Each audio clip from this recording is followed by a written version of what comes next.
আজকে কই মাছটা এমনভাবে রান্না করব খুব তাড়াতাড়ি হয়ে যাবে। এটাকে তোমরা তেল কই বলো আর মশলা কই বলো, যাই বলো না কেন, খেতে কিন্তু দারুণ লাগে। মাছটা আমি আগে থেকেই কেটে তার মধ্যে লবণ, হলুদ, লঙ্কার গুঁড়ো মেখে একটু ভেজে নেব। ভিডিওটা যদি ভালো লেগে থাকে ইউটিউব থেকে কিন্তু সাবস্ক্রাইব করে আমার পাশে থেকো।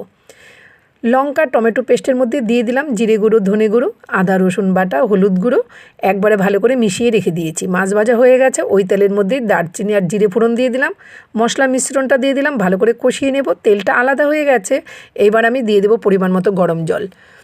পরিমাণ মতো গরম জল দিয়ে জলটা যখন ফুটে আসবে তখন একটু লবণ দিয়ে দেব। লবণটা দেওয়ার পরে আবারও ভালো করে ফুটিয়ে নিয়ে ভেজে রাখা মাছটা দিয়ে দেব। মাছটা দিয়ে বেশ ভালো করে ফুটিয়ে নিতে হবে।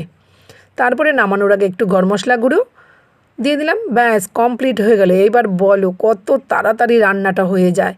খেতে তো অসাধারণ হয় এইভাবে কই মাছটা রান্না করলে। শীতকালে তো তোমরা খাও ফুলকপি আলু দিয়ে কই মাছের ঝোল, তারপরে তেল কই, একবার এইভাবে খেয়ে দেখো।